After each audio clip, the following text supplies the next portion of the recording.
ลงมือแล้วแต่ย่อมแพ้ง่ายเกินไปกับบุมีมันได้สำเร็จแต่สบายดีเนาะเฮาได้สังคมคนติดตามวันนี้เฮาสิมาเว้าเพราะว่า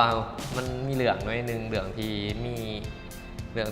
นักเรียนมีมาเรียนภาษาจีนนะแล้วก็มีเป้าหมายมีอีสังไหนว่าอยากเป็นนายแปลภาษาอยากเป็นนั่นเป็นนี่แล้วครับไอ้มาเรียนมือ2มือแหละเกิดอาการย่อมแพ้เกิดอาการท้อเกิดอาการบ่อยากเรียนแต่อยากล้มเลิกเป้าหมายได้อย่างเงี้ยแม่นผู้นี่มันจะย่อมแพ้ง่ายเกินไปมันก็บ่ได้พาจะไปสู่จุดสำเร็จได้พาจะไปสู่เป้าหมายได้เจ้าข่อยที่เว้าแน่นอนนะข่อยก็เป็นคนหนึ่งที่เคยเป็นคือเราเลยอยากมาแชร์พี่น้องและอยากมาเว้ากับพี่น้องสังคมคนติดตามทุกคนนะ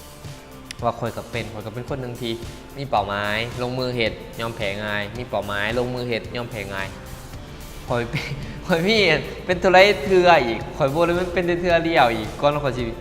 มันเฮาต้องข่อยก็เคยผ่านแบบเคยมีเป้าหมายแล้วก็ย่อมแพ้ง่ายมากเพราะว่ามันแต่ว่าจุดเปลี่ยนเฮาคือจุดเปลี่ยนเฮาสิเอาเฮาจึงได้ถ้าเราเป็นนั่นน่ะเฮาสิฮอดเป้าหมายของข่อยได้ไปฮอดเป้าหมายไปฮอดความฝันที่ข่อยตั้งไว้ไปมีผลลัพธ์ชีวิตที่ดีได้ข่อยยังเป็นคนที่มันลงมือเฮ็ดแล้วมีเป้าหมายแล้วเฮ็ดแล้วแต่ย่อมแพ้ง่ายจึงได้ข่อยสิไปฮอดจุดสำเร็จได้จึงได้ข่อยสิไปฮอดนี่ได้ข่อยเป็นหลายข่อยอาจสิเป็นหลายกว่าเจ้าอีกเป็นคนนั้นนะแต่จุดเปลี่ยนเฮาคือเฮาตระหนักก็ดีว่าเพิ่นยังเป็นตัวแนวนี้ต่อไปเพราะว่าเขามี mindset มีความคิดอันนี้เด้ว่ามี mindset ที่ดีคันเห็นบอกเป็นยังไงจึงอยากเปลี่ยนความคิดก่อนบัดนี้เฮามี mindset ว่าคนสำเร็จหรือคนที่เขาไปฮอดเป้าหมายเขาบ่ได้ยอมแพ้ง่ายแต่บ่ได้ยอมยังง่ายปานนี้แต่เฮาสิจังได๋สิเฮาสิสำเร็จคือเขาได้ทั้งถ้าเฮายังยอมแพ้ง่ายๆแบบนี้เฮายังยอมแพ้ง่ายแบบนี้จังได๋เฮาสิไปฮอดจุดคือเขาได้เนาะเปลี่ยนแล้วบัดนี้จะเป็นต้องเปลี่ยนแล้วเพราะว่าอยากไปฮอดเป้าหมายอยากไปฮอดความฝันที่ตัวเองตั้งไว้คันบ่เปลี่ยนก็บ่มีทางฮอดแน่นอนเฮ็ดจังได๋จะเป็นต้องเปลี่ยนก็เปลี่ยนให้แล้วเพื่อความฝันที่ออกมาแชร์แน่นี่ก็เพื่อเข้าใจทุกคนเข้าใจว่าคนเฮาเนาะมันบ่ใจบ่สู้ใจบ่อดทนน่ะมันก็ยากที่จะฮอดเป้าหมายแล้วถึงว่ามีเป้าหมายก็คันบ่ใจบ่สู้บ่อดทนก็สิไปฮอดความหมายไปฮอดเป้าหมายได้ยากฉะนั้นอย่ายอมแพ้ง่ายเกินไปสู้ให้เต็มที่สู้ให้สุดพลังอดทนให้เต็มที่เจอปัญหาเฮียนหูไปบ่แม่นบ่ทันได้สู้อีสังบ่ทันได้อีสังเด้ยอมแพ้ได้ก็เปลี่ยนใจก่อนได้บ่เอ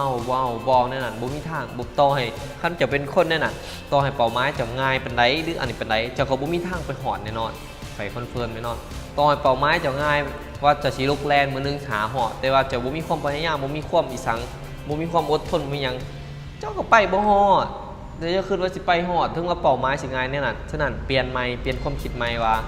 เฮามีเป้าหมายเฮาลงมือแล้วเฮาพร้อมที่จะเจออุปสรรคพร้อมที่จะเรียนรู้พร้อมที่จะสู้ลมและเจอลูกเนาะหวังว่าทุกคนทุกข่อยก็